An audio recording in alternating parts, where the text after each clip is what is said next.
Board परीक्षा 2027ला सगळ्यात शेवटी असणारा पेपर आणि सगळ्यात शेवटी अभ्यास तुम्ही करता तो पेपर म्हणजे SST पेपर 1, SST पेपर 2, म्हणजेच इतिहास नागरिकशास्त्र किंवा इतिहास राज्यशास्त्र पेपर 1 आणि भूगोलाचा पेपर 2. हा जो पेपर आहे तर हा पेपर तुम्ही सगळ्यात जास्त निग्लेक्ट करत असतात किंवा म्हणजेच तुम्ही दुर्लक्ष करता. हा व्हिडिओ एकदम काळजीपूर्वक बघा.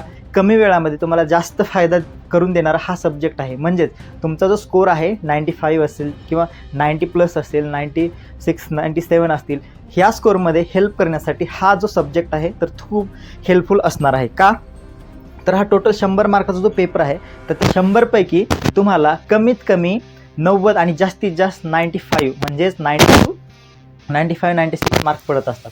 आणि ते मार्क कसे पाडायचे तर हे या व्हिडिओमध्ये एकदम डिटेलमध्ये सांगितलेलं आहे, कसं करायचं आणि काय करायचं. पहिली गोष्ट जी आहे ते तुम्हाला SSTचा जो पेपर आहे, सामाजिक शास्त्र म्हणतो आपण त्याला, तो पेपर आहे टोटल 100 मार्काचा, बरोबर आहे. 50 मार्क आहे ते तुमचे इतिहास राज्यशास्त्राला आणि 50 मार्क जे आहे तर ते भूगोलाला. त्या 50 पैकी 40 मार्कासाठी तुम्हाला काय येतं, लेखी परीक्षा जी बोर्ड परीक्षा घेत असते किंवा बोर्ड घेत असतं तर ती तुमची 40 मार्काची परीक्षा असते. आणि 10 मार्क जे आहेत हे तुमचे प्रॅक्टिकलचे मार्क असतात किंवा तुमचं जे ओरल असतं त्याच्यासाठी 10 मार्क आहेत. एकूण असा 50 मार्काचा पहिला पेपर आणि 50 मार्काचा दुसरा पेपर, टोटल 100 मार्काची ही परीक्षा तुमची असते. मग आता त्याच्यानंतर जे इतिहास आणि राज्यशास्त्र आहे तर त्या राज्यशास्त्रामध्ये तुम्हाला 12 मार्काचं विचारलं जातं. बघा, टोटल 40 मार्काचा आहे इतिहास राज्यशास्त्र. ह्या 40 पैकी तुम्हाला 12 मार्क येतात कशासाठी, राज्यशास्त्रासाठी आणि 28 मार्क जे आहे ते प्रॉपर इतिहासावरती प्रश्न असतात, बरोबर आहे. मग 28 मार्काचा जे इतिहास आहे तर त्या इतिहासामध्ये कोणते कोणते टॉपिक आहेत, टोटल तुम्हाला इतिहासात 9 टॉपिक या ठिकाणी सांगितलेले आहेत. आणि प्रत्येक टॉपिकचं वेटेज आणि प्रत्येक टॉपिकवरती येणारे बोर्डाच्या परीक्षेमध्ये प्रश्न हे वेगवेगळ्या स्वरूपाचे आहेत. आता प्रश्न कशा प्रकारचे येतात तेही तुम्हाला लक्षात घ्यावं लागतं. बघा, आपण अभ्यास करतो परंतु त्या अभ्यासावरती प्रश्न कसे सोडवायचे, उत्तरं कशी लिहायची हेच माहिती नसेल तर परीक्षेमध्ये मार्क जास्त पडणार आहेत का, पडतच नाहीत मार्क. त्याच्यामुळं तुम्हाला परीक्षाचा अभ्यास करत असताना पेपर कसा लिहायचा आणि प्रश्न कशा पद्धतीचे येतात हे गोष्टी तुम्हाला माहिती पाहिजे. हे 9 टॉपिक आहेत. या 9 टॉपिकमध्ये तुम्हाला रिकाम्या जागा असतील म्हणजे योग्य पर्याय निवडा असतील, अचूक जोडी ओळखा असेल, कारणे द्या असतील, संकल्पना चित्र स्पष्ट करा असेल किंवा सकारण द्या असेल, अशा टाईपचे प्रश्न, टिपा लिहा, अशा टाईपचे प्रश्न जे आहेत ते इतिहास आणि राज्यशास्त्रामध्ये येत असतात. मग 1 मार्काचा प्रश्न असतो, 2 मार्काचा असतो, 3 मार्काचा आणि 4 मार्काचा, असे एकूण वेगवेगळ्या टाईपचे प्रश्न तुम्हाला परीक्षेमध्ये विचारले जातात. पहिला जो टॉपिक आहे तुम्हाला इतिहास पाश्चात्य परंपरा आणि इतिहास भारतीय परंपरा. पाश्चात्य परंपरा म्हणजे जे वेस्टर्न कंट्रीमधले इतिहासकार आहेत किंवा आणि भारतीय कंट्रीमधले किंवा इंडियन ओरिजिन जे इतिहासकार आहेत त्या इतिहासकारांची माहिती आणि त्यांचे विचार, ऐतिहासिक विचार काय काय आहेत तर ह्या 2 टॉपिकवरती तुम्हाला 6 मार्काचं परीक्षेला येतं. ठीक आहे, पहिला टॉपिक इतिहास पाश्चात्य परंपरा, दुसरा आहे इतिहास भारतीय परंपरा 6 मार्काला. ठीक आहे, पुढचा येतो उपयोजित लेखन. हा टॉपिक आहे तो 3 मार्काला आहे. त्यानंतर हे जे 4 टॉपिक आहेत, भारतीय कलांचा इतिहास, प्रसार माध्यमे इतिहास, मनोरंजन माध्यमे इतिहास, त्याच्यानंतर खेळ आणि इतिहास, पर्यटन आणि इतिहास, या सगळ्या टॉपिकवरती म्हणजे 4 पासून ते 8 पर्यंत जे टॉपिक आहेत त्या टॉपिकवरती 16 मार्काचा पेपर तुमचा या ठिकाणी तयार होतो. आता हे ॲक्युरेट मार्क आहेत, ह्याच्यात ऑरचे वगैरे काहीच मार्क आपण ॲड केलेले नाहीत.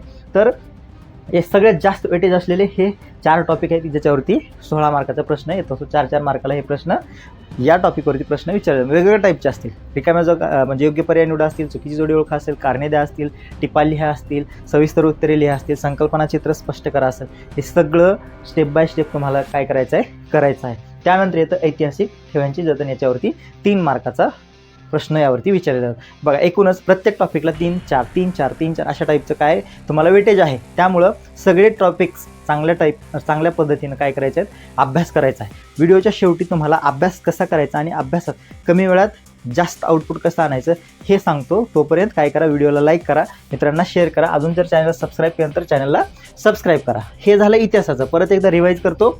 40 मार्काचा पेपर आहे, 10 मार्क तुमचे प्रॅक्टिकलचे. 40 पैकी 28 मार्क तुम्हाला इतिहासाला दिलेले आहेत आणि 12 मार्क तुम्हाला राज्यशास्त्र दिले आहेत. मग इतिहासाचे टॉपिक्स बघितले आपण, राज्यशास्त्राचे सुद्धा टॉपिक आहेत, हे इथं राज्यशास्त्राचे टॉपिक दिले. संविधानाची वाटचाल ह्याच्यावरती 3 मार्काला येतं. निवडणूक प्रक्रिया आणि राजकीय पक्ष 5 मार्काला येतं. हे बघा, पुस्तकामध्ये जे दिलेलं आहे तेच करायचं, त्याच्या बाहेरचं काहीच करायचं नाही. त्यानंतर येतं सामाजिक आणि राजकीय चळवळी 4 मार्काला, तसंच भारतीय लोकशाही समोरील आव्हाने. हे 2 टॉपिक 4 मार्काला येतील.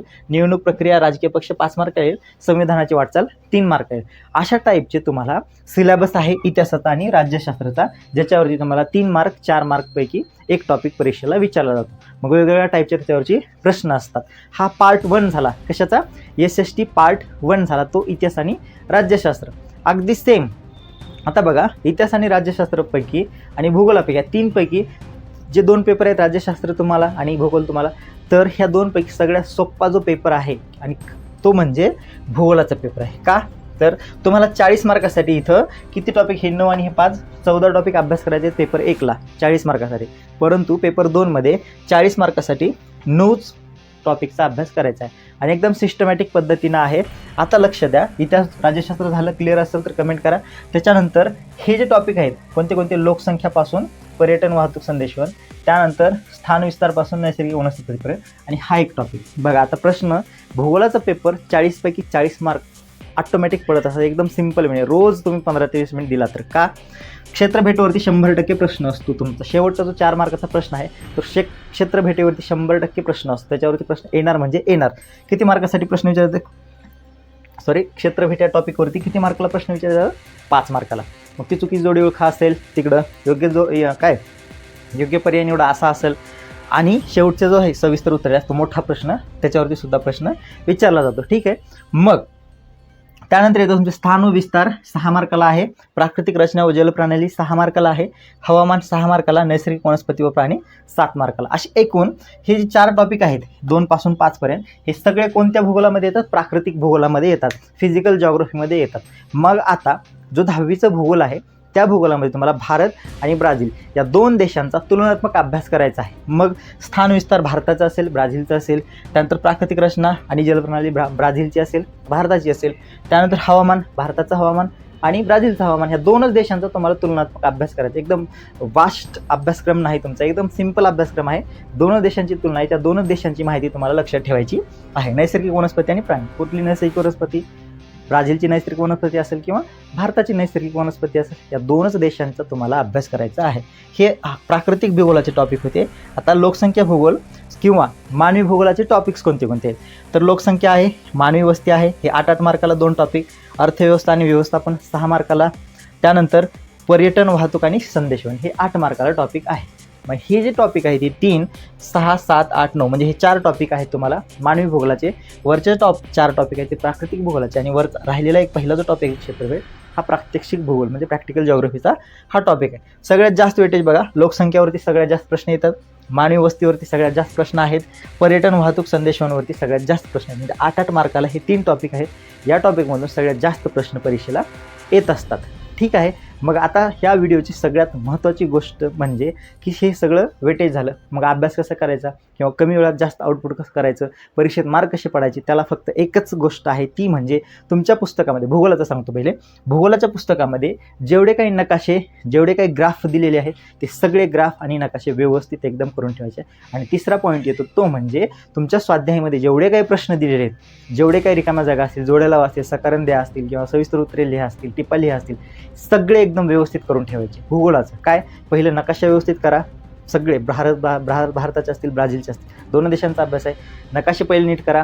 त्यानंतर जेवढे काही ग्राफ दिलेले आहेत, आलेख जेवढे दिलेले आहेत, त्या आलेखाच्या आधारावरती अभ्यास करायचा. तिसरं आहे तुमचं स्वाध्याय. स्वाध्यायामध्ये जेवढे काही प्रश्न दिले आहेत सगळे प्रश्न एकदम चांगल्या पद्धतीने अभ्यास करून ठेवायचे. जे प्रश्न लक्षात राहत नाहीत ते सगळे प्रश्न पाठच तुम्हाला झाले पाहिजे. ठीक आहे. असा हा जॉग्राफीचा होतो आणि ह्याच पद्धतीनं जर तुम्हाला 40 पैकी 40 मार्क पडणार म्हणजे पडणार. इतिहास भूगोलाचं झालं. आता आपण येऊ इतिहास आणि राज्यशास्त्राचं. इतिहास आणि राज्यशास्त्रामध्ये काय करायचं, सगळ्यात महत्त्वाची गोष्ट, पुस्तकामध्ये जेवढे काही संकल्पना चित्र दिलेले तर ते परीक्षेमध्ये काय पद्धतीने विचारतात, खालील कृती पूर्ण करा, अशा टाईपचे प्रश्न असतात. त्यामुळे संकल्पना चित्र पुस्तकातले सगळे करून टाकायचे. तुम्हाला परीक्षेमध्ये त्याच्यावर शुअर प्रश्न असतो. कशामध्ये, संकल्पना चित्र पुस्तकातले सगळे करायचे. त्यानंतर स्वाध्यायामध्ये जेवढे काही प्रश्न दिलेले आहेत, जसं भूगोलाचं बघितलं आपण, सेम टाईप स्वाध्यायामध्ये इतिहासाचा असेल किंवा राज्यशास्त्राचा, स्वाध्यायामध्ये जेवढे काही प्रश्न दिले सगळे प्रश्न एकदम चांगल्या पद्धतीने करायचे. मग ते योग्य पर्याय निवडा असतील, जोड्या लावा म्हणजे अचूक जोडी निवडा असेल किंवा सकारण द्या असेल, टिपा लिहा असतील आणि सविस्तर उत्तरे लिहा किंवा तुमचं असेल ऐतिहासिक कारण द्या. सगळे एकदम व्यवस्थित स्वाध्यायामधले करा, पुस्तकातले संकल्पनाचित्र स्पष्ट करा. हे प्रॉपर जर केलं तर तुम्हाला याच्या बाहेरचा प्रश्नच येत नाही परीक्षेला. तुम्ही मागच्या बोर्डाच्या परीक्षा प्रश्नपत्रिका जर बघितलेल्या असतील तर त्या प्रश्नपत्रिकावरती तुम्हाला समजेल की परीक्षेमध्ये पुस्तकाच्या आतलीच प्रश्न येतात सगळे. एक काय म्हणतो टेक्स्टबुक बेस तुमचं जे 10वीचं पुस्तक आहे त्याच्या बाहेरचं काहीच येत नाही. बघा आता काही मुलं काय करतात, डायजेस्ट वापरतात, वर्कबुक वापरतात किंवा अपेक्षित वापरतात. या तिन्हीमध्ये डाटा सेम असतो, सगळीकडं इन्फॉर्मेशन सारखीच असते. मग तुम्ही 40 पानाचं पुस्तक वाचणार का 3 पुस्तकं, एका सब्जेक्टला 3 पुस्तकं वाचायचे का एका सब्जेक्टला एकच पुस्तक वापरायचं ते तुम्ही ठरवा. टेक्स्टबुक वापरा. माझं म्हणणं आहे की फक्त आणि फक्त टेक्स्टबुक वापरा.